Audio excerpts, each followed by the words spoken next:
క్రీస్తు వారు అందరికీ ప్రభు అని మనం నేర్చుకున్నాం. అపోస్తల కార్యముల గ్రంథం 10వ అధ్యాయం 36వ వచనంలో, ప్రియులారా, దేవుడు పక్షపాతి కాడు, యేసుక్రీస్తు వారు అందరికీ ప్రభు అని అపోస్తలుడైనటువంటి పేతురు గారు గొప్ప స్టేట్మెంట్ ఇచ్చాడు. ఆ అపోస్తల కార్యం 10వ అధ్యాయం మొత్తం మనం చదువుకున్నట్లయితే అక్కడ కొర్నేలు అనే ఒక శతాధిపతి ప్రార్థన చేస్తూ ఉంటాడు.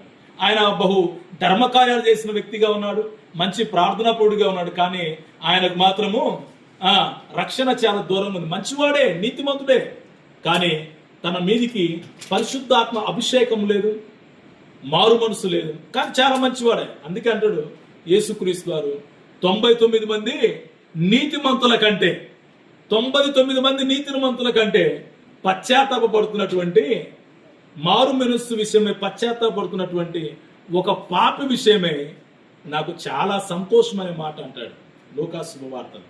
వీళ్ళారా, యేసుక్రీస్తు వారికి కావాల్సింది ఎవరో తెలుసా అండి? పశ్చాత్తాపడుతున్నటువంటి వ్యక్తి కావాలి. అందుకొరకే కొర్నేలి తన కుటుంబముతో, తన బంధువులతో ఆయన కూర్చొని పేతురు కొరకు ఎదురు చూస్తున్నాడు. పేతురు రాగానే తను ఒక ఆఫీసర్ అయినప్పటికీ తను సాష్టాంగ నమస్కారం చేశాడు. లేదు లేదు, లేచి నిలబడు, నేను కూడా నరుడనే. అప్పుడు అతనికి అర్థమైంది, ఆ దర్శనం జరుగుతుంది. ఆకాశం తెరవబడి దుప్పటిలో చతుష్పాద జంతువులు, ప్రాకు పురుగులు వస్తే చంపి తినమని చెప్పగా, ప్రభువా నిషిద్ధమైనది, అపవిత్రమైన నేను తినను ప్రభువా అంటే, అది అక్కడ ఉన్నటువంటి జంతువులకు సంబంధించింది కాదు ప్రియులారా. ఆ దర్శనము ఉద్దేశం ఏంటి అంటే, ఇదిగో కొర్నేలి తన కుటుంబంలో ఉన్నటువంటి వారు, తన స్నేహితుల యొక్క రక్షణ కొరకు, వారిని రక్షించడం కొరకై పేతురుని అక్కడికి పంపించాడు. పేతురు యూదులకు ఒక కట్టడ ఉందని మనసులో పెట్టుకున్నాడు, కానీ నిజంగా దేవుడు తన మైండ్లో ఉన్నదాన్ని రివీల్ చేసేసాడు. రివీల్ చేసి తన మనసును కూడా, తన మదిని మార్చేసాడు. క్లియర్గా ఇక్కడ రాయబడింది, మనం చదువుకున్నాం 10వ అధ్యాయం 28వ వచనంలో ఆ దర్శనం యొక్క భావము. అప్పుడతడు అన్యజాతి వానితో సహవాసం చేయటైనను అట్టి వారిని ముట్టుకోవటైనను యూదునికి ధర్మము కాదని మీకు తెలియను. అయితే ఏ మనుషును నిషేధింపదగిన వాడని అయినను అపవిత్రుడని అయినను చెప్పకూడదని దేవుడు నాకు చూపించి ఉన్నాడు. ప్రియులారా, ఆ దర్శనం యొక్క భావము అదండి.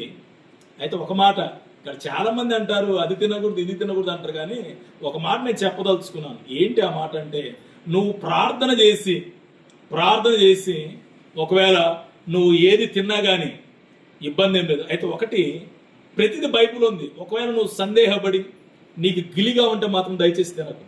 ఇంకోటి కూడా ఉంది, ఒకవేళ నువ్వు రక్షించబడ్డావు, ఎవరైనా నేను పిలిచారు రక్షించబడిన వారు, అక్కడికి పోయి నువ్వు తినాలనుకుంటున్నావు, అయితే నీ పక్కన ఎవరైనా రక్షించబడిన వారు ఉంటే వారి యొక్క విశ్వాసం సన్నగిల్లకుండా నువ్వు తినకపోవడం మంచిది.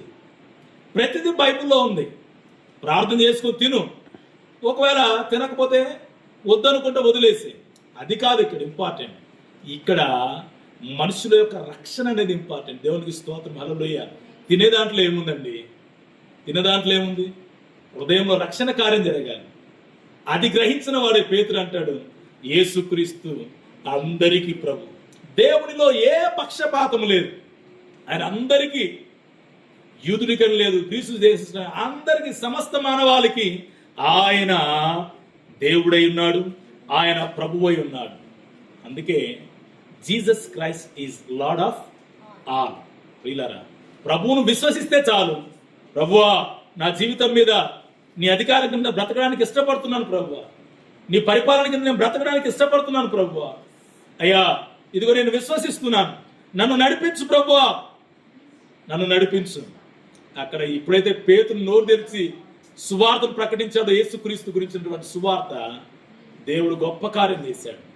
మాట్లాడుతుండగానే కొర్నేలు ఉన్న బంధువులు, స్నేహితులు అందరి మీదకి పరిశుద్ధ ఆత్మ శక్తి అలా దిగగా ఆశ్చర్యపోయారండి. అది దర్శనం యొక్క భావం. పిల్లరా, ఆయనకు మనము సబ్మిషన్ అవుతే ప్రభువు మిమ్మల్ని కూడా, మనల్ని అందరినీ కూడా ఆయన శక్తి చేత అనుదినం కూడా నింపి ఆయన మహిమార్థమై వాడుకుంటాడు. అట్టి కృప ప్రభు మనందరికీ అనుగ్రహించునుగాక. ఆమేన్.